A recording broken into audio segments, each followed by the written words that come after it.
Today, we are going to study Meditations by J. Krishnamurti. In this, we are going to start with the preface written by J. Krishnamurti in March 1979. He says, "Man, in order to escape his conflicts, has invented many forms of meditation. These have been based on desire, will, and the urge for achievement, and imply conflict and a struggle to arrive. This conscious, deliberate striving is always within the limits of a conditioned mind, and in this, there is no freedom. All effort to meditate is the denial of meditation. Meditation is the ending of thought. It is only then that there is a different dimension which is beyond time. A meditative mind is silent. It is not the silence which thought can conceive of. It is not the silence of a still evening. It is the silence when thought, with all its images, its words, and perceptions, has entirely ceased. This meditative mind is the religious mind, the religion that is not touched by the church, the temples, or by chants. The religious mind is the explosion of love. It is this love that knows no separation. To it, far is near. It is not the one or many, but rather that state of love in which all division ceases. Like beauty, it is not the measure of words. From this silence alone, the meditative mind acts. Meditation is one of the greatest arts in life, perhaps the greatest. And one cannot possibly learn it from anybody. That is the beauty of it.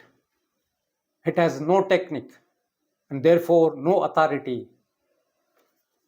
When you learn about yourself, watch the way you walk, how you eat, what you say, the gossip, the hate, the jealousy. If you are aware of all that in yourself without any choice, that is the part of meditation. So meditation can take place when you are sitting in a bus or walking in the woods full of light and shadows, or listening to the singing of birds, or looking at the face of your wife or child. It's curious how all important meditation becomes. There is no end to it, nor is there a beginning to it. It's like a raindrop. In that drop, or all the streams, the great rivers, the seas, and the waterfalls. That drop nourishes the earth and the man. Without it, the earth would be a desert. Without meditation, the heart becomes a desert, a wasteland. Meditation is to find out whether the brain, with all the activities, all its experiences, can be absolutely quiet, not forced. Because moment you force, there is duality. The entity that says, I would like to have marvelous experiences, therefore I must force my brain to be quiet, will never do it. But if you begin to inquire, observe, listen to all the moments of thought, its conditioning, its pursuits, its fears, its pleasures, watch how the brain operates, then you will see that the brain becomes extraordinarily quiet. That quietness is not sleep, but is tremendously active and therefore quiet. A big dynamo that is working perfectly hardly makes a sound. It is only when there is friction that there is noise. Silence and spaciousness go together. The immensity of silence is the immensity of the mind, in which a center does not exist. Meditation is hard work. It demands the highest form of discipline, not conformity, not imitation, not obedience, but a discipline which comes through constant awareness, not only the things about you outwardly, but also inwardly. So, meditation is not an activity of isolation, but is action in everyday life, which demands cooperation, sensitivity, and intelligence.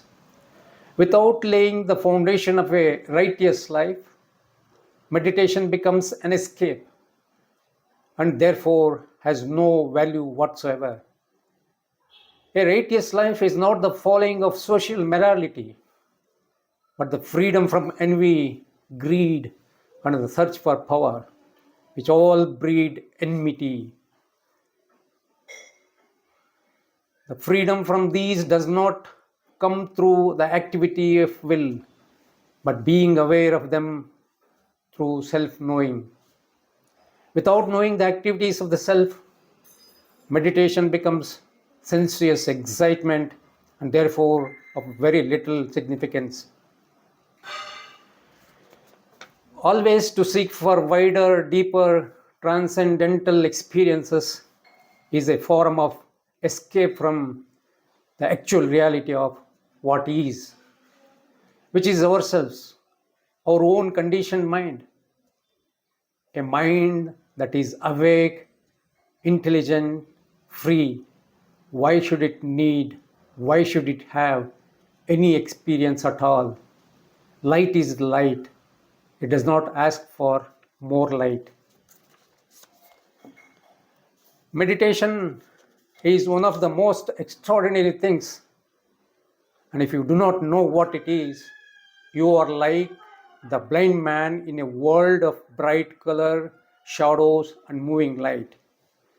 It is not an intellectual affair, but when the heart enters into the mind has quite a different quality.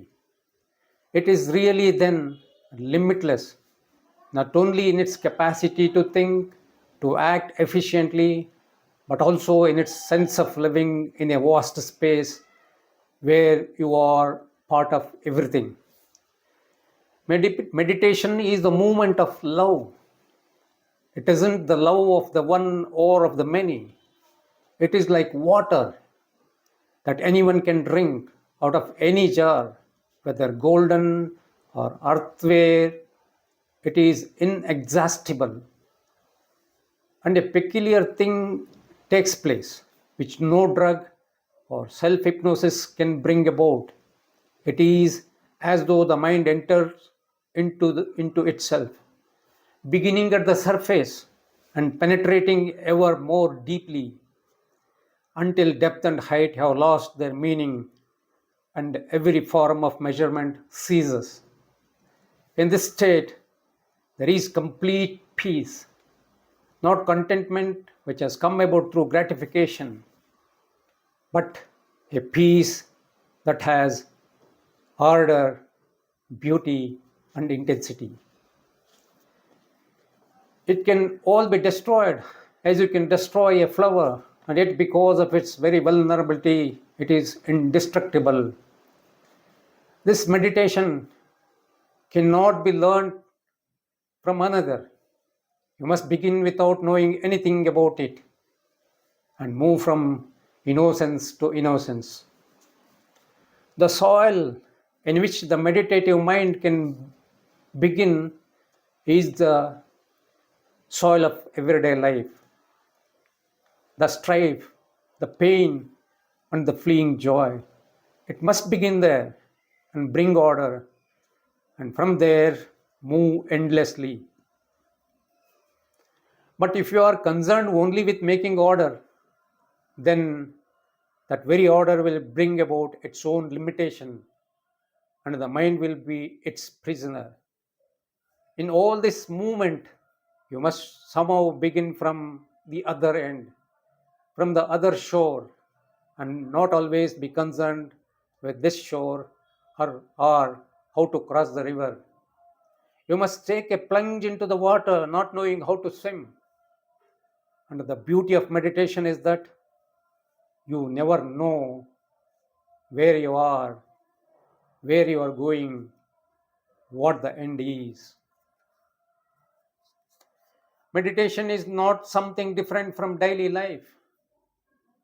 Do not go off into the corner of a room and meditate for 10 minutes, then come out of it and be a butcher, both metamorphically and actually.